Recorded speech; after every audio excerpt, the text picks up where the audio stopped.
Welcome to the Dispatch Podcast. I'm Sarah Isgur, it's Jonah Goldberg, and Steve Hayes. And obviously, starting with the debate, I want to know before we talk about who won or lost, what does it mean to win or lose a general election presidential debate? Are we scoring this on like Oxford rules of who actually did a better job debating? Or are we scoring this on undecided voters and what they thought of it? Are we scoring it on whether it has an impact on the election? What does it mean to win a debate before I ask who won? Steve. I think that's a good question. I would say the last definition. Does it have any impact on the election? That's what really matters about it. You can win, and there's a long history of candidates winning debates on points and not winning the debate in the sense that it helped their election prospects. So I would say winning and having some effect. Winning means having some effect on the outcome of the election. Jonah. Yeah, I mean, I'm open to any definition that people want to have. You know, the question is not, to me, the question is not what is winning, because you can say executing successful strategy, not screwing the pooch, winning over persuadable voters, getting a message out, whatever. You can come up with all sorts of metrics about winning, not winning. It seems to me the second order question is, what version of winning matters, which is probably what you meant. But I just, the reason I'm splitting hairs here is I'm really been stunned with the response. I wrote, one could level the charge that it was a slapdash G-file, but I wrote a quick G-file about the debate, and I just sort of said, look, regardless of whatever metric you want to come up with, Kamala Harris won. Right? I mean, the focus group said she won. Even most of the serious people on Fox News said she won. Lots of people in Trump's campaign said she won. Kamala Harris wants a second debate, which is something that if you think you won, right? She, baited success. She did all the things that she wanted to do, and she didn't screw the pooch, which is an important thing too. And the number of people who are just livid sending me these notes saying, how could you possibly think that she won? And their definitions of winning are like contingent on, sort of high school, like track and field rules. But her foot was over the line and therefore, she's disqualified. And it's like, no. Like most voters watching this thing say, yeah, that lady won, that old dude lost. And, politically, which is the only thing was relevant here, is I think it was a good night for her and a bad night for Trump. And people, and forget the conspiracy. You know how many people are telling me that she had microphones in her earrings and all of this stuff? And and she got the questions in advance so she could just rehearse her answers. I mean, and this is from people who are longtime subscribers to the G-File, which it's just it was really shocking to me, the response I got from what I would think would be a selectively, relatively sane bunch of people. But this debate argument, not even getting into the media bias stuff with the moderators, is driving some people bonkers. And it's really surprising to me. So, Steve, sorry. So, Steve, I want to give you my version of who won the debate and see what you think. Because I think by Oxford debating rules, Harris won the debate, but that's not relevant at all to me. And I think that some of those focus groups on undecided voters were far more of a draw than most pundits want to admit. Because they're scoring this on Oxford debating rules, kind of, / their own expectations, and that she exceeded their expectations. She didn't give word salad answers where words don't mean anything or giggled too much or whatever. It was only the second time we'd seen her off teleprompter since becoming the Democratic nominee. And he underperformed expectations such that they were. Here's what I actually think happened. I think that this debate had very little chance of making any difference to the election. As I said, previously in our Dispatch newsletter, when the debate between Trump and Biden happened, in national polling average, Trump was up by 1.5%. And at the peak of the, maw between the two of them, after the most important debate in terms of impact in American history, went from 1.5% to 3.4%.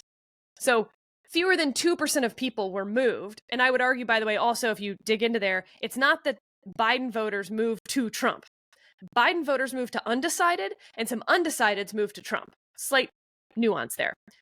I say all that because I was always doubting that this debate would matter much. But debates can lock in narratives. And so even though the polling doesn't move, and it's a little hard to actually have data to support it, debates can still lock things in, move things, make things harder to move chess pieces.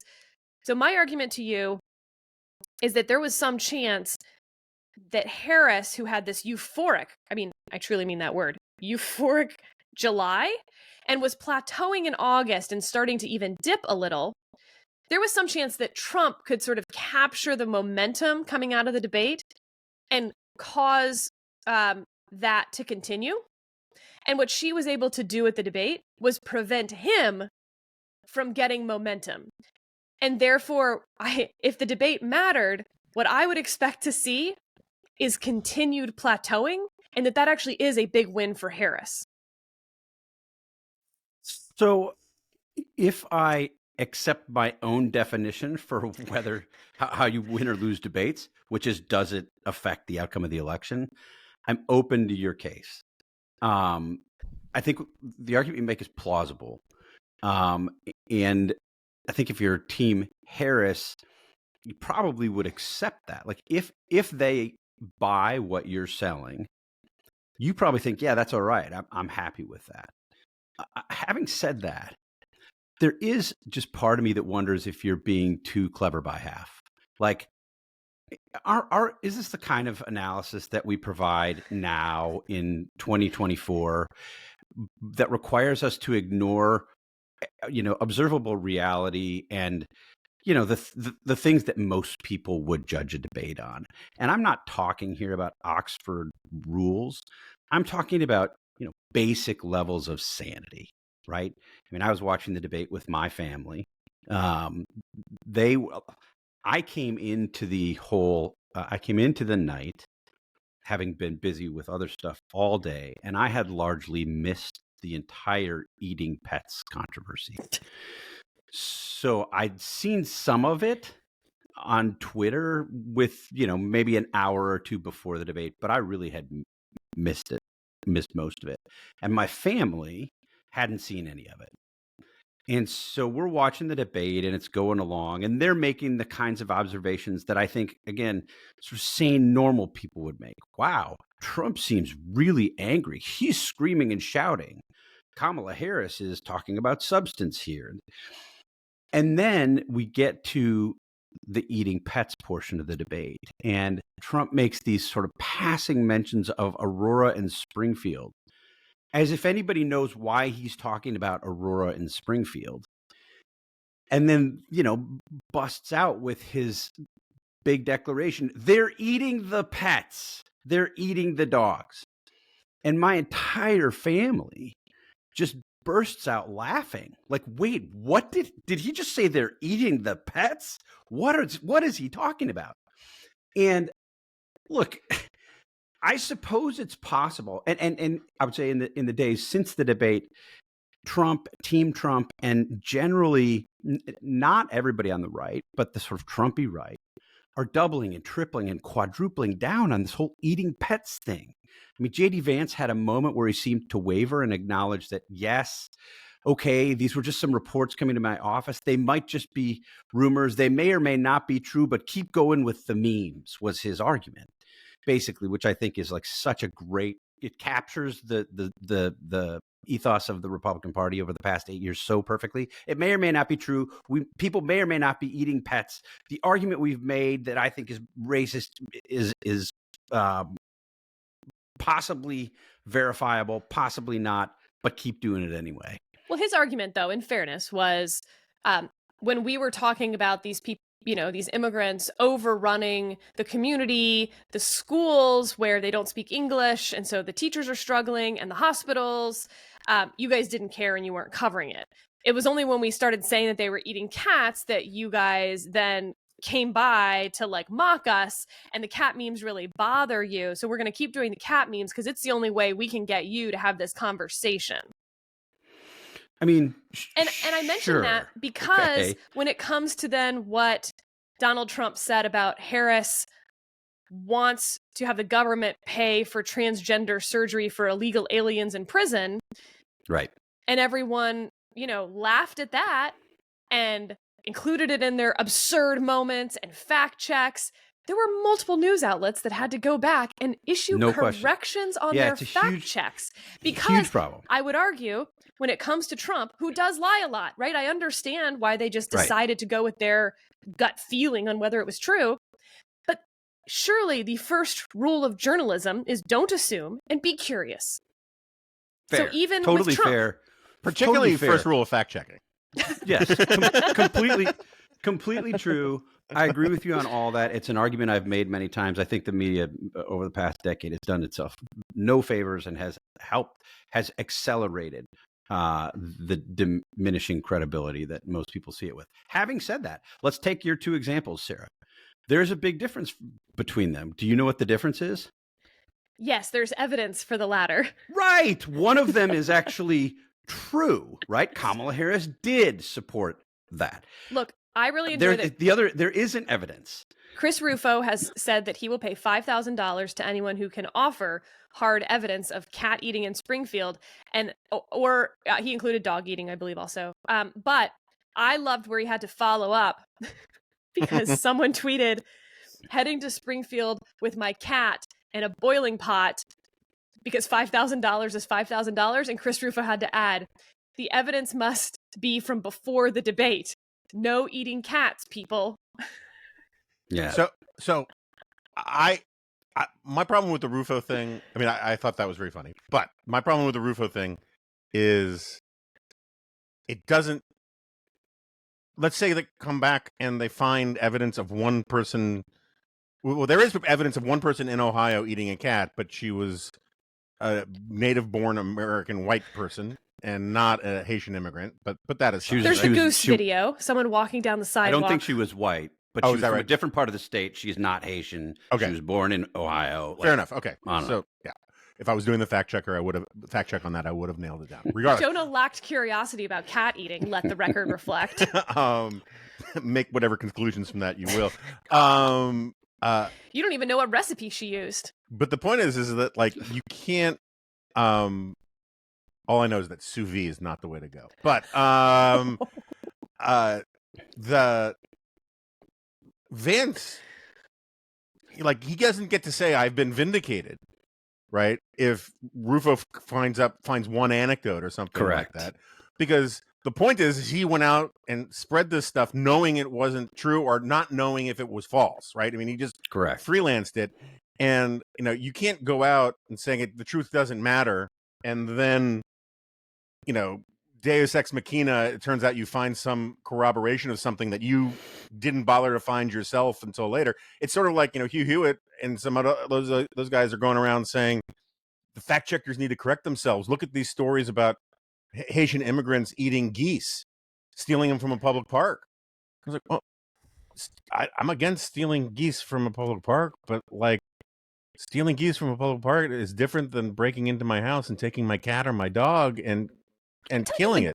The goose eating situation, the goose stealing situation reminded me a little bit of Trump's answer about why he didn't pay taxes. Basically, like, you'd be a sucker to pay taxes. Like, maybe there's a law against eating public geese, but goose is a food that people eat, like a nice food that people eat.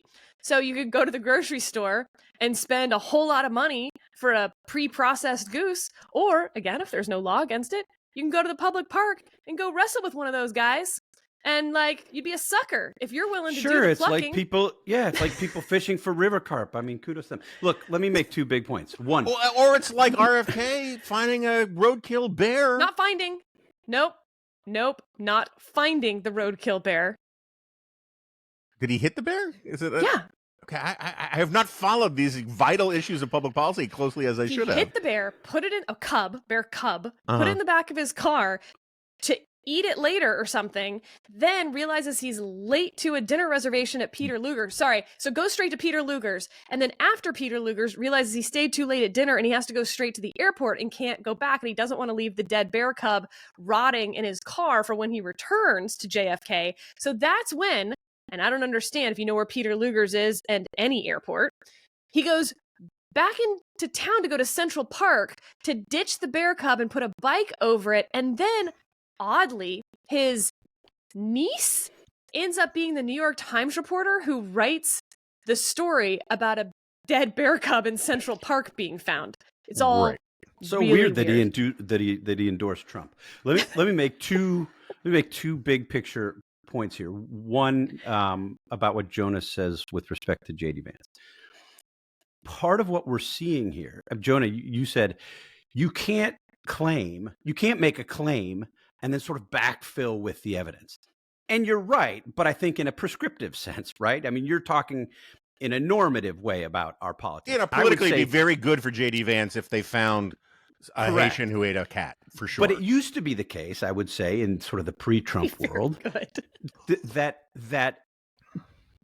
there was this sort of a basic assumption of some evidence, like something that touches upon the truth. And the job of journalists, as often as not, was to try to determine, okay, how exaggerated is this? Like there's a kernel of truth there. How exaggerated is it? Is this spin? Are they exaggerating? And then write a story about it.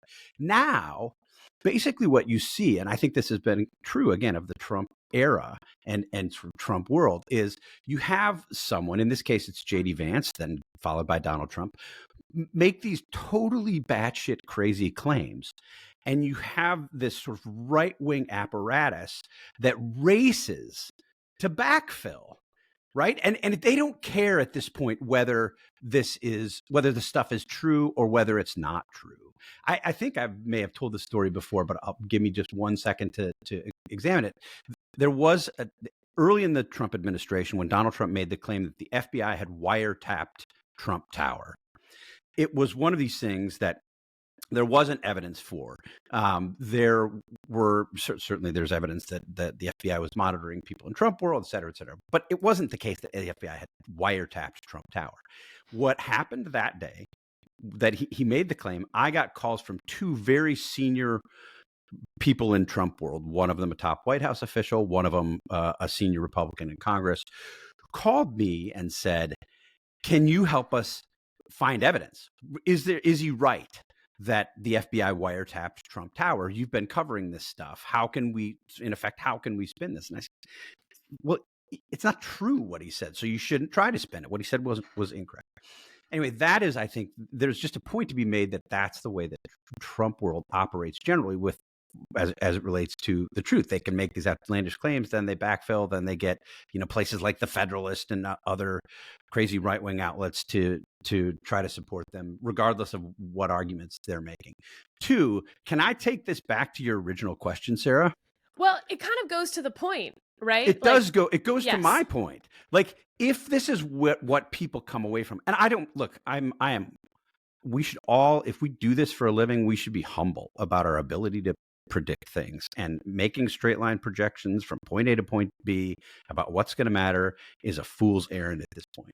Having said that, if it's the case that a lot of what's happened in the 48 to 72 hours after the debate ends is elaborate, what are we on? Our 15-minute discussion of eating pets and the veracity of the claims that led to that debate, this plays perfectly into the arguments that Kamala Harris and Tim Walz were making about Republicans being weird, about JD Vance and Donald Trump being weird. There's no basis for these claims. Now they've bent over backwards 86 times to try to verify something that may end up being unverifiable entirely. And if this is what people are talking about, and breaking news, it is what people are talking about. People are talking about other stuff too, and we should talk about other stuff too, but people are talking about this. That's probably not a good development for Donald Trump. And it seems entirely possible to me that we will be looking back, doing our post-election arguments, podcasts. If Trump loses, we'll point back to stuff like this and say, well, one of the reasons Trump lost was the fact that after the main debate between Kamala Harris and Donald Trump, a lot of people were talking about eating pets. So this, I think, gets to the next point that I want us to talk about in the debate, which is there's been plenty of complaints with, I think, real substance to back them up, that the moderators went far harder on Trump. They fact-checked him more often, even though she said things that were untrue. They sort of provided editorial comment when he wouldn't answer a question, even though she didn't answer questions as well. That being said, they also gave Trump a lot more speaking time than they gave her. And this is my point about the cat eating thing. That's how Trump used his additional speaking time. So the moderators were unfair. Sure, let's just give that at 100, right? I don't even need to argue it. And that's not why Trump lost the debate. He lost the debate because we're talking about cat eating. Why are we talking about cat eating? Because Trump said that. Because every time that she would try to bait him, which I find hilarious, they said publicly over and over and over again that they were going to try to bait him, that was their strategy. And by the way, it just doesn't take any sort of rocket science to be like, hey, if someone were going to try to bait my client, what do you think they'd do? What do you think they'd say? The number one thing, if we were playing Family Feud, would be rally size. Mm-hmm. And that's exactly the first thing she went with. And so what happened was, every time she would throw out some Trump bait, he wouldn't prosecute the case against Harris and instead would take the Trump bait and start talking about rally sizes or things like that. So he got all of this extra time, blew it on stuff that doesn't move any voters. And this goes, Jonah, I think, to a conversation you were sort of having about counterpunching. And that, right, their argument is that that's what Trump does, right? That's what makes him popular. That's what makes it work. He's a counterpuncher. If you throw anything at him, he has to punch back. If he doesn't, then he's establishment, he's weak. He has to punch back. So I guess part of my question is, would it have worked if he had simply let it go about people leaving his rallies? Maybe they have a point. Maybe he had to take that and he was able to wrestle the extra time away. And so fine for him to then counterpunch. So I want to say, Steve's point about how we should all be humble about how we predict about this stuff, I agree with that. I find it very difficult to watch these kinds of things precisely because I think Trump is such an ignoramus. And so I don't see the emperor's fancy clothes in all of this stuff. And so guessing how people who do see the clothes are going to respond always leaves me feeling unsure of myself. And that's, we want to call it the era of gaslighting or whatever you want to call it. That's part of the factor. Look, I think Trump could have counterpunched on that stuff. I think he could have taken the bait effectively and turned it back on her. But one of the things he would have needed to do in order to pull that off is prepare for a presidential debate. Actually do the homework. Actually, do a mock debate with somebody who's going to, and we're going to, get him situationally aware where, they're like, Mr. President, I remember, I'm going to say a bunch of stuff to you because I'm trying to bait you to get you off topic so that you don't talk about your core issues like real wage growth during your presidency or the problem with the Biden's failed border stuff. So I'm going to bring up stuff that I know is going to piss you off, and we're going to practice you not taking the bait. Instead, he hangs out with Laura Loomer and a whole bunch of head past the sphincter ass kissers who tell him everything he wants to hear, tell him how brilliant he is, tell him how awesome he is, tell him how stupid Kamala Harris is and how she's going to blow it, and tell him, you're absolutely right, Mr. President, doing interviews with sycophantic, obscure, right-wing MAGA bloggers is the same thing as preparing for a presidential debate. And he goes in there with this supreme, invincible self-confidence that he can handle this better because he cannot take advice that ever involves admitting that he might be wrong or might have said something wrong or anything like that. And he goes in and he takes the bait, but he could have said, he could have gone meta, right? Which he tried to do with he tried to break the fourth wall with the like I'm speaking now thing. Only problem was that Harris had never said it, and and then he had to say, "You see what I did there?" Right? Which is like the same thing that like Waltz did with the Vance couch sex joke, right? It's like show don't tell, right? When you explain your joke, you now seem like it wasn't a smart or funny quip. But he could have said, "Hey, look, you guys talked about how you're going to bait me into this stuff. I know what you're doing. You're lying. Let's get to the question they asked." There are all sorts of things I could come up with in about 5 minutes to that would have checked the box of being a counterpuncher, but also would have been effective. The problem is that Trump just wants to indulge his id and ego and has no discipline for this kind of stuff other than in the first 6 minutes of any given debate. And so I think he could be on brand. He could just be better at it. We've been saying for almost a decade now, imagine if Trump had, the same ideological points of view, but the capacity for strategic thinking, long-term thinking, sort of Pat Buchanan's, you could have Pat Buchanan's ideology, but also Pat Buchanan's willingness to delay gratification, and that kind of stuff. Trump would have been far more formidable, but he is lazy and self-indulgent, and that's his real problem in these debates. I want to talk some policy issues here, and I want to start with abortion and where the two candidates actually are. I think is somewhat hard to pin down. The debate moderators, to their credit, tried, or at least gave both candidates the opening to try. Harris, for instance, was asked, sort of by Trump actually, whether there's any limits on when she would support a right to an abortion. That's a question she did not answer, for example. At the same time, Trump said that there were states where you could kill a baby after it was born if you wanted an abortion, and the moderator fact-checked that and said there is no state where you can kill a baby after it's born. To some extent, I felt like this summarized our debate over abortion. Instead of actually talking about what the candidates actually support, we ended up in these little tunnels. And the fact-checking on the born alive stuff is interesting, as someone has pointed out.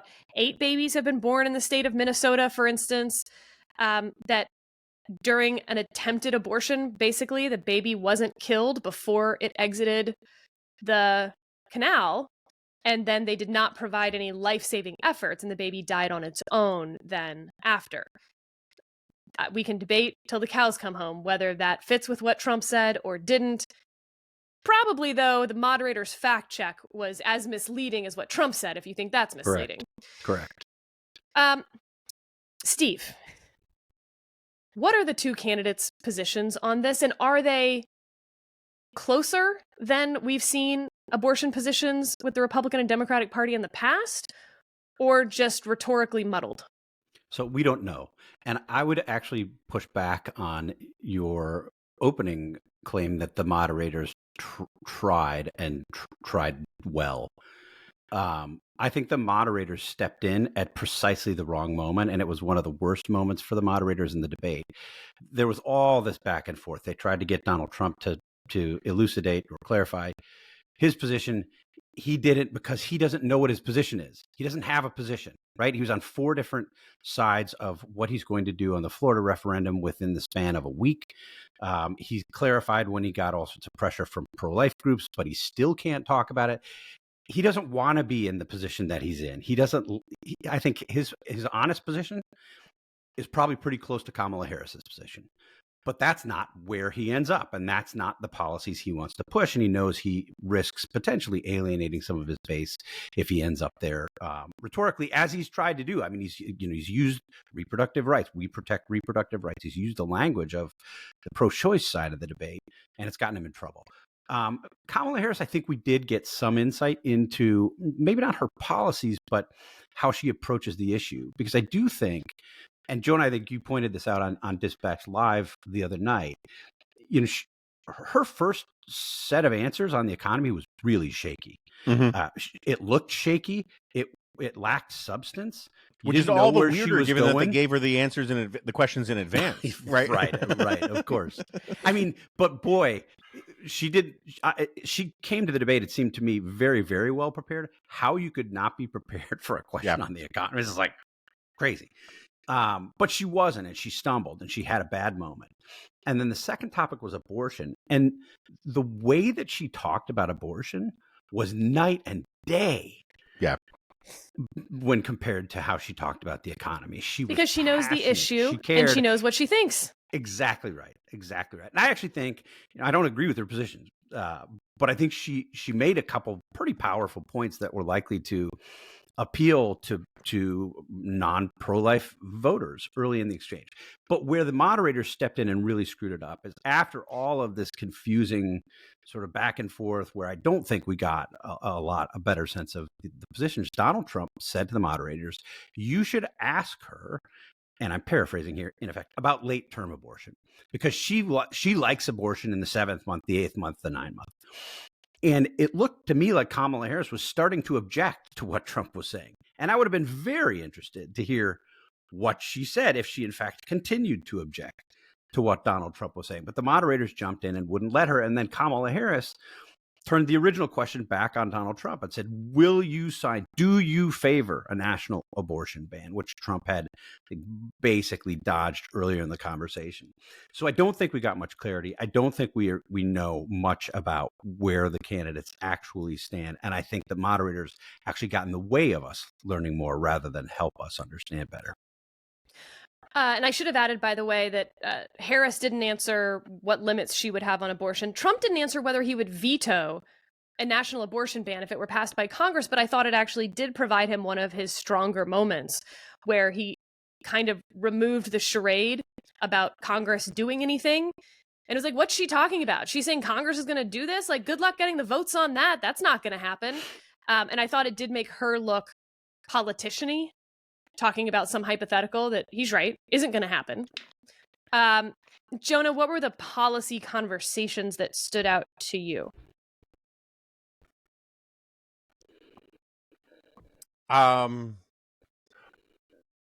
Stood out as a strong term. Look, I thought it was it was interesting. Let's just put it that way. That she went aggressive against Trump on Afghanistan. I thought that was. I think she has points in her favor on that side. It's not black and white, because the Trump administration did leave them with a mess with Afghanistan and a bad deal and all of that, and that's all fair game. It's not really a defense of how the Biden administration withdrew from Afghanistan, because if you're the commander in chief and you're aware of the problems there in Afghanistan, you don't withdraw that way. And if you're not aware of them, then you can't blame the Trump people for creating them, and you can be blamed for not doing your due diligence before you did that. I thought the thing about how the place where it overlaps the most with the previous conversation about the fact checking and the bias of the moderators. If you're going to fact check, first of all, you should get all your fact check right. I think that's a fair statement. That's hard to rebut. But you should also fact check equally. And her claim that there are no American troops anywhere in combat places, combat zones, was just not true. Maybe there's some legal technical language that she used that went over everybody's head, but the impression she was trying to give is that there are no troops deployed in dangerous places anywhere in the world. And that's just a lie. Like the Pentagon has like 5 or 6 areas where they designate as essentially war zones. Half our Navy is fighting, the Houthis in the Red Sea. We're deployed all over the place. We've had people die in Syria. We've had people die in various places. This year, yeah. 3 service members killed in Jordan just a couple months ago. And you can so easily provide a slightly less impressive sounding factoid that happens to be true, right? But she didn't do that. And so I thought that, like, what I thought was interesting about that, beyond this, what it exposed about the moderators, is that seemed to me to be one of these talking points that's vestigial of her being the Biden vice president, where that's the kind of talking point Biden used to explain why he should be elected again. It's the kind of talking point Biden used, like where he talked about how he saved NATO and all of these kinds of things, right? He is speaking to future historians, trying to tell them how to look at his presidency. And she was water carrying for that sort of messaging. And I don't think it helped her. I don't think it's true. But beyond that, I mean, like, who goes to presidential debates to find interesting policy discussions? I mean, what would you say we do here? I mean, the pet stuff, that's where it's at, man. Steve, we also watch debates so differently. I mean, this was a question that I had from the beginning before the debate even happened. Viewership numbers continue to be quite high for these debates. But if you're an undecided voter, why would I think you're tuning into this debate? Right? Like, if you haven't paid attention enough to have an opinion enough about these two people to decide who you're going to vote for, that's probably because you haven't really been spending a lot of your time absorbing a lot of information. And so in that sense, I feel like same way we've talked about how there's a rise in independent voters. There's now more independent voters than Republicans or Democrats, but do not be fooled. They're not middle of the road voters. Right. They're in fact people who are disenchanted with either party. They hold political opinions across the political spectrum. They're not just some third party waiting to come into existence. Right. Similarly, undecided voters fall into a couple camps as well. There's no question that there's a few voters, perhaps some on this podcast, that have too much information about the two candidates, really hate both their choices, and are undecided in that sense. Like, they're willing to wait a few months just to make sure there's no total deal breaker, because it's not hard to imagine one side or the other having some total deal breaker. So, they're not going to early vote, and they're undecided in that sense. But they have strong opinions about the two candidates. They're just negative opinions about the two candidates. Right. I think that's a relatively small number of undecided voters, quote unquote. I think the vast majority of truly undecided voters are low information, low propensity voters. Do they watch the debate, or do they get their debate information from sort of what I call trickle-down media? I don't even think they're watching the media the next day or reading news articles the next day again, or else they'd have opinions about these guys to begin with. It's like their friends and family might have watched, maybe didn't even watch the debate. They might have gotten some media or saw something on TikTok, and it comes up in some casual conversation about cat eating. Is sort of like maybe how some of these undecided voters are thinking about it, which is maybe why... while sitting over a really fine plate of cat. With a little Jonah basil, keeps going back there. some lemon. Little worrisome. Someone check on Gracie. I loved it. I loved Alf. Right. I mean, it was the first alien to eat cats in American mainstream culture. But anyway, I'm sorry. Go on. I will just tell you that Franny, my 17-and-a-half-year-old cat, I did inform her she sat with me for the debate. She only comes out after dark, after everyone else has gone to sleep. And I told her that it turns out this whole time I've been protecting her. And it's funny because I've joked, she's scared of everything. She hates everyone. We always tease Franny that we're just waiting until the day we're going to eat her. And so, like, her fear is totally justified. She should be afraid, because any day now we're going to eat her. But now, frankly, she's too... Stringy? Yeah. I mean, it would be really tough meat. I just don't think it would be worth it. So I guess she's gotten away with another one. But on the undecided voters, I think the focus groups, even if they are true undecided voters, are really unhelpful, because it's like a Heisenberg principle of sitting the undecided voter down to watch the debate that they otherwise would not have watched. Right. And so a true undecided voter wouldn't have watched the debate. And so by monitoring the undecided voter, you have changed the behavior of the undecided voter. So I have a slightly different criticism of the undecided voter focus groups. They ask undecided voter focus group members, what'd you make of the debate? And they know they're on national television. They are going to say the things that they think sound smart. They're going to think, okay, they're going to try to sound like pundits. They're going to try to sound like pundits. They're going to repeat back pundit things that they've heard here or there. It also bothers me because when you ask them who won the debate, ask them who they're going to vote for. Right. I don't care who they think won the debate if it doesn't affect their vote. Ask them what they learned about each candidate, how their opinion changed of each candidate, and have they made up their mind. Asking them who won the debate, which is what sort of the headlines of all of those focus groups were, is not just misleading, it's like totally misses the point. Yeah, it's like, which candidate do you think was taller? Yeah. Huh? Okay. So, Sarah, I agree with you entirely about the likelihood that there were throngs of voters, or that a high percentage of the total number of people watching the debate were low propensity voters. I think probably not. But let's make the assumption that 1% of them were, and that they, and you can imagine they could fit into all sorts of different categories. They could have been Robert F. Kennedy voters who don't really buy his endorsement of Trump. They could be progressives who are unhappy with Kamala Harris, because she's not more progressive on Israel, Gaza. They could be Nikki Haley voters who don't want to vote for Donald Trump, frustrated with Donald Trump, but reluctant to be kind of the come home Republicans that we're talking about. If 1% of the estimated 67 million people who watched the debate were undecided voters, that's almost 700,000 voters. Wisconsin, I think, was decided by 20,000 votes in 2020. I might be off on that. Anyway, that population could matter. So to the extent that they were watching, and that this, again, in the absence of a real policy debate, I hate the discussion of this as a vibes election, but I think it sort of fits in unfortunate ways.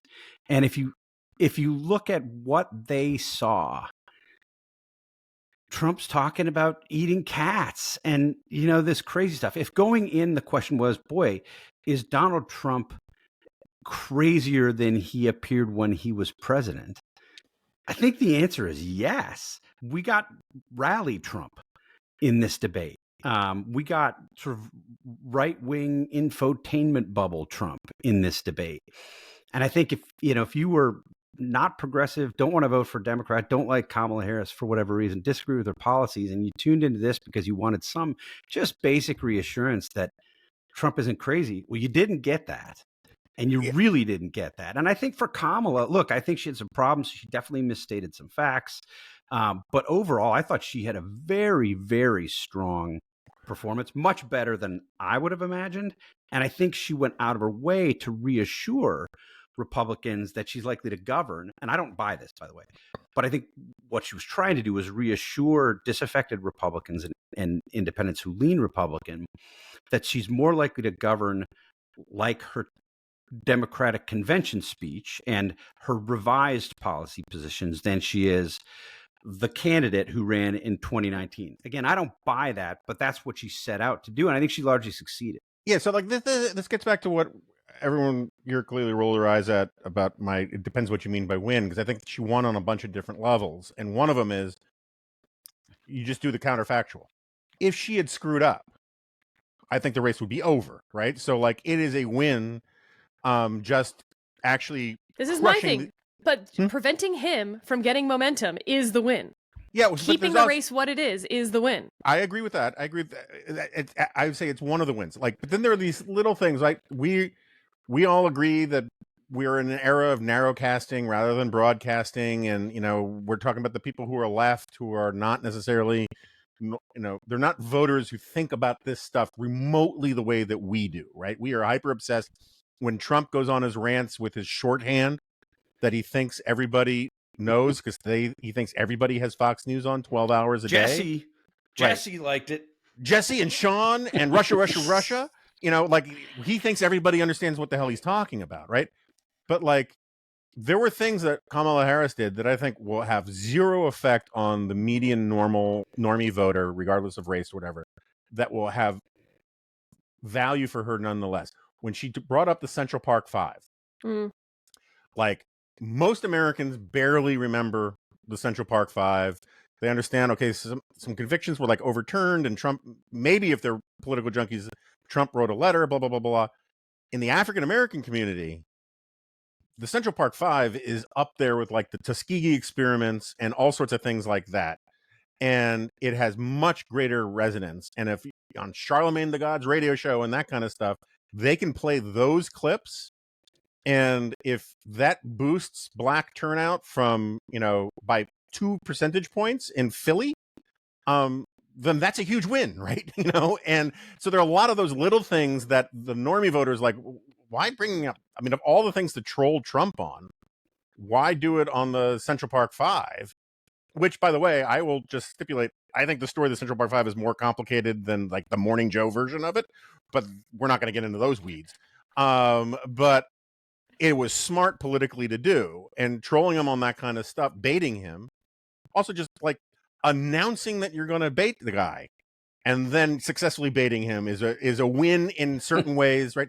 But then the other thing that I think is a win is like Trump has been going around saying how stupid she is, right? How she's just not smart. She doesn't have the IQ to be president, all these kinds of things.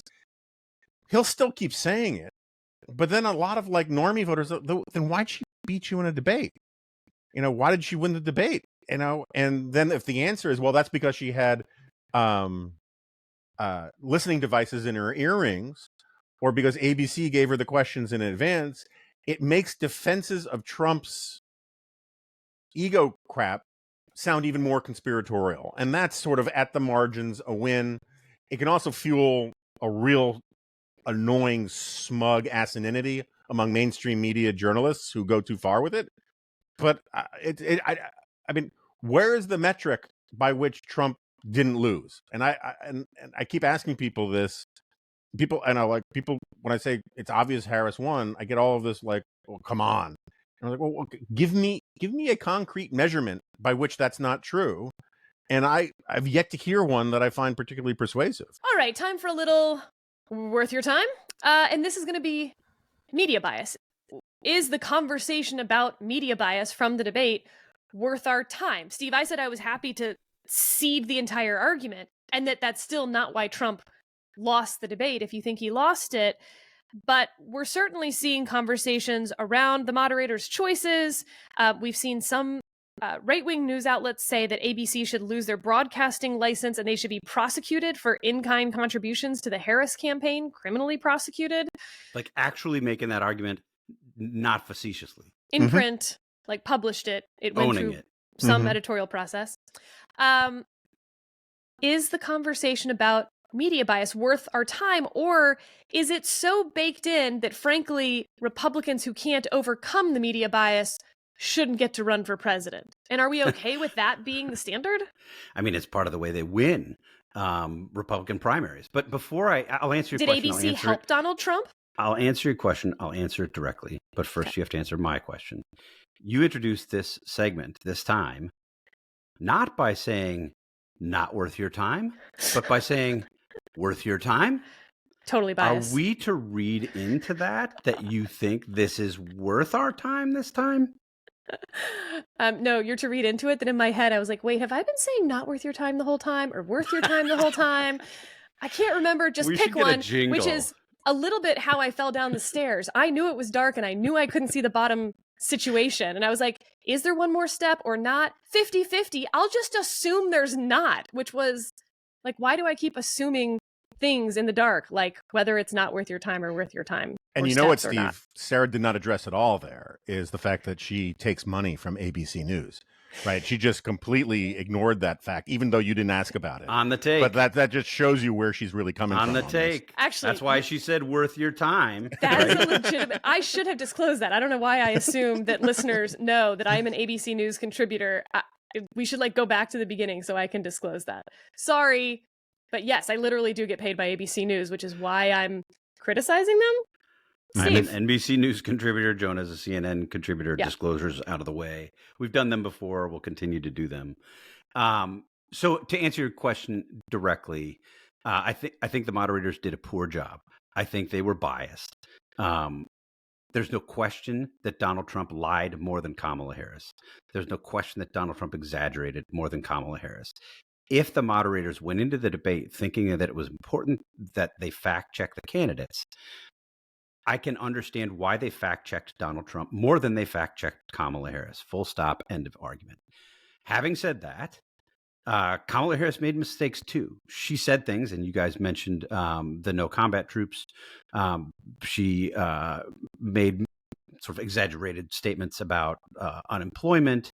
There were other claims that she made. I thought she grossly misused Donald Trump's statements from a couple months ago about a bloodbath if he's not elected. Took that out of context, distorted it badly.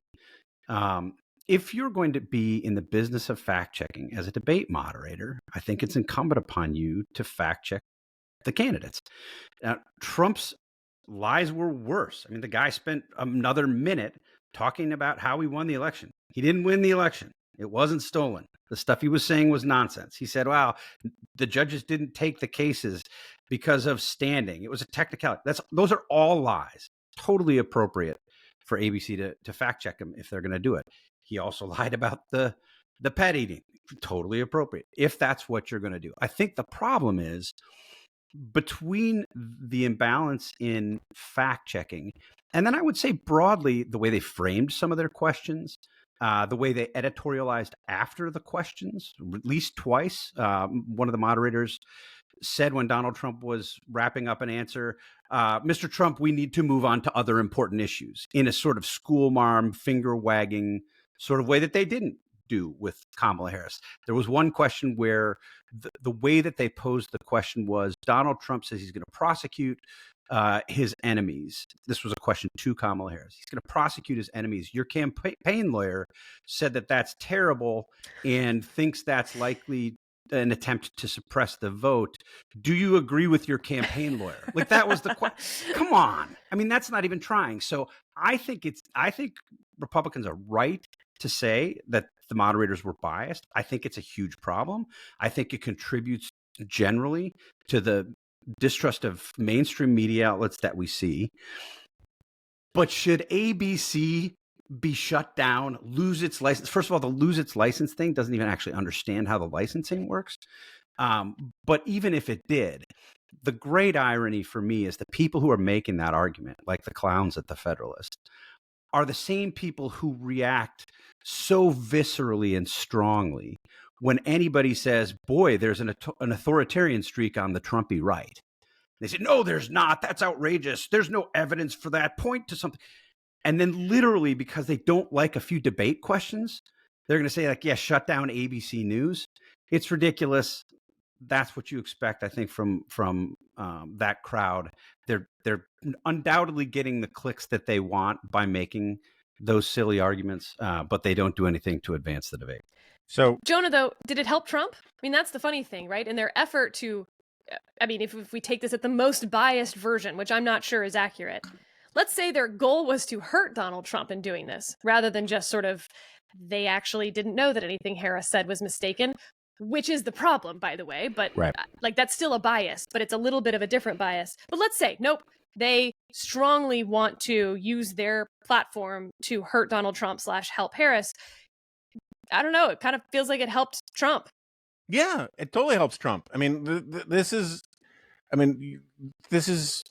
the life you've lived on your legal niche podcast for years now, about how these attempts to sort of cut corners to go after Trump end up helping Trump.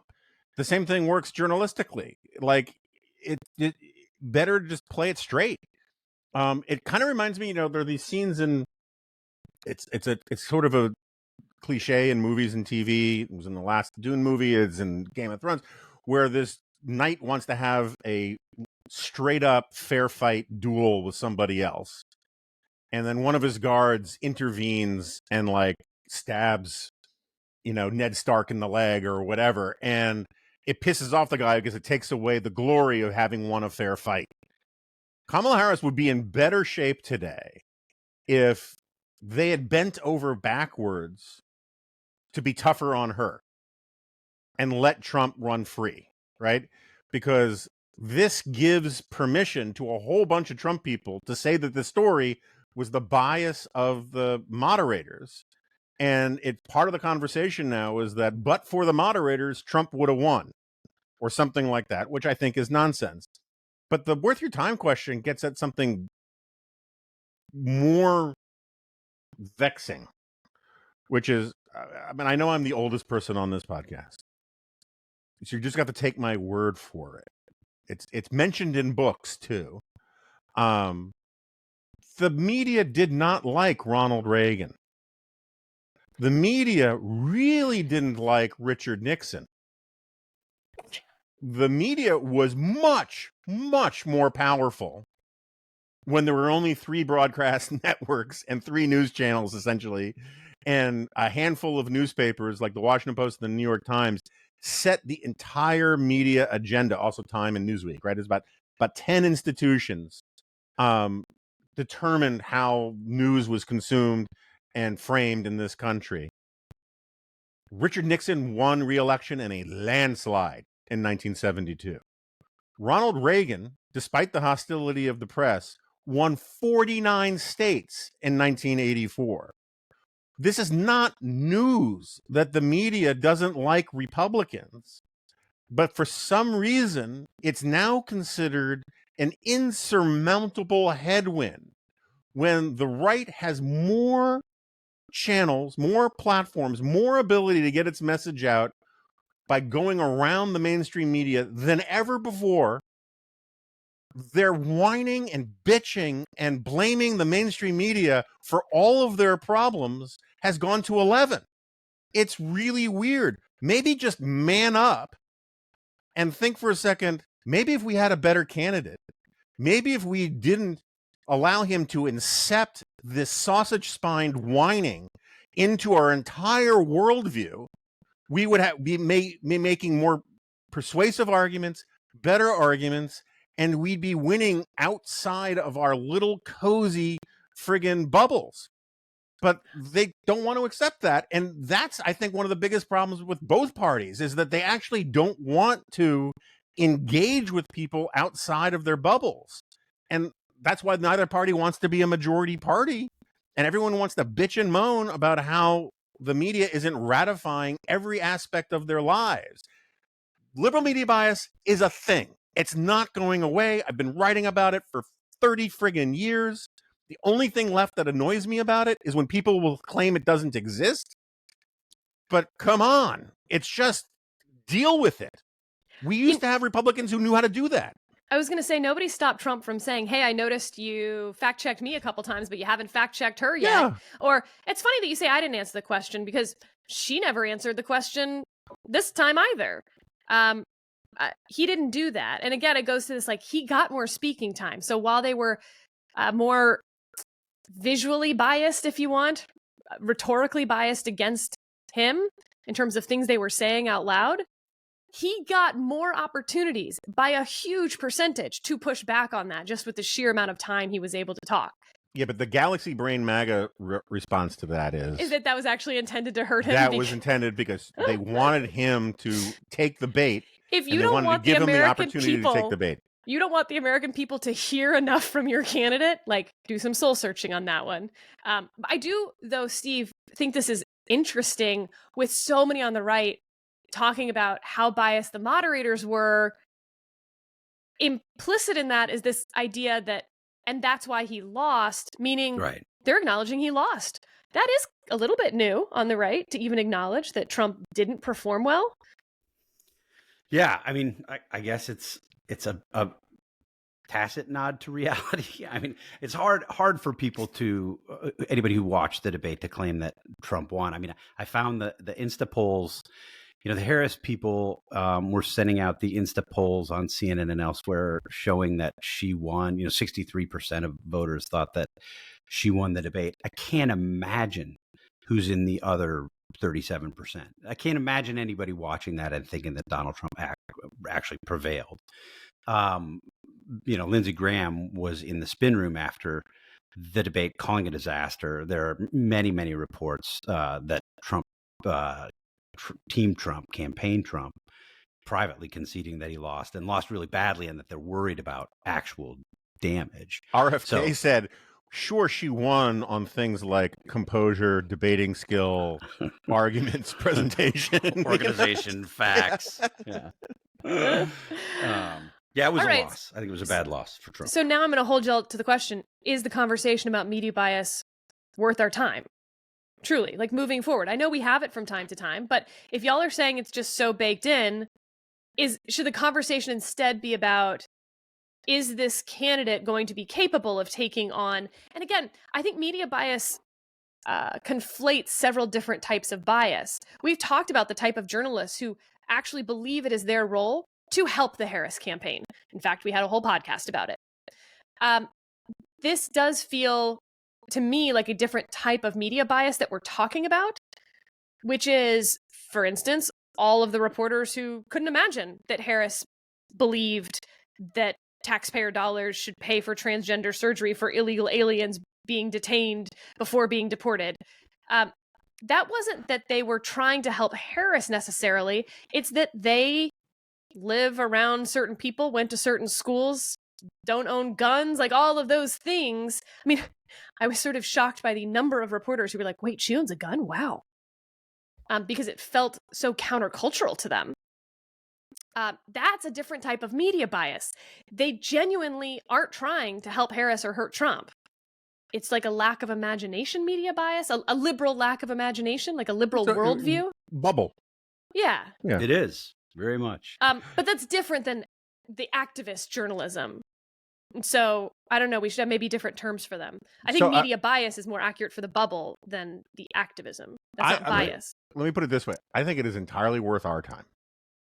We've done too much of it now. We should hold off for a couple episodes before we come back to it. But this is the life we've chosen. We're in the media business. This is a startup media company that's designed to deal with some of the deficiencies of the mainstream media and right-wing media.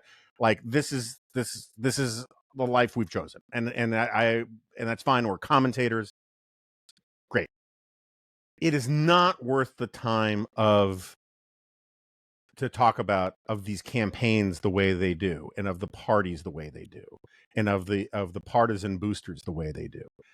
Acknowledge it, sure, right? I mean, it's particularly if you're running in a primary, talk about it. Newt Gingrich almost became the presidential nominee in 2012 by just basically constantly attacking the debate moderators.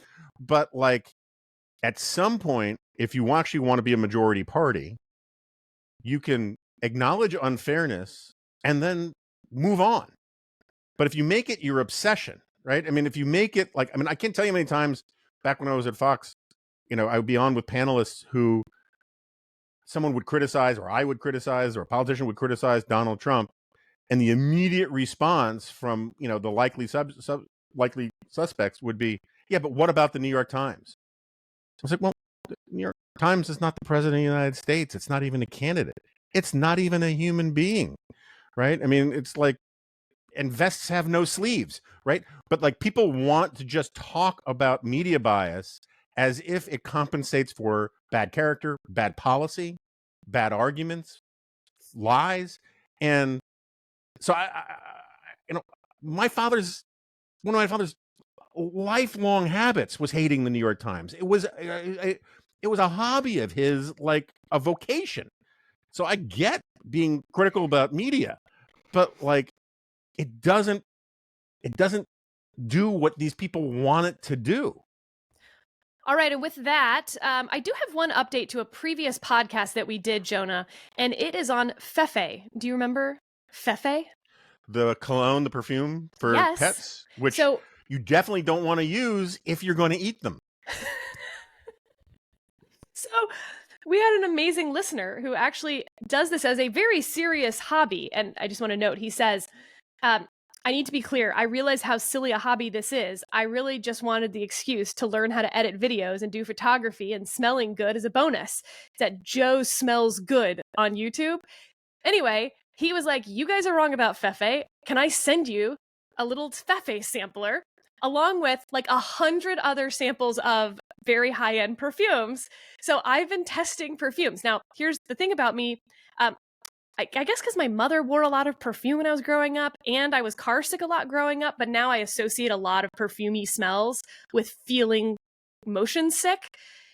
I will tell you, Jonah, Fefe is lovely. And wait, it's going to get so much worse. I now wear Fefe. I am a Fefe wearer in public. Steve and I are going to have a conversation about the good of the institution, about It's whether so we edit light. this out. It dissipates quickly. It's Is not this going to require me to floral. go back and listen to earlier podcasts It's that I dog wasn't on? perfume, Steve. I'm wearing perfume for dogs. And it's even worse. I'm wearing like snobby perfume for dogs, for the whole ad is like, You bitch! like you want them to be tongue-in-cheek in making this ad for dog perfume, but I'm not really sure that they are. It might have been very sincere. Yeah, so anyway, now I wear dog perfume, Steve. That's the punchline. I'm not frozen. I just don't.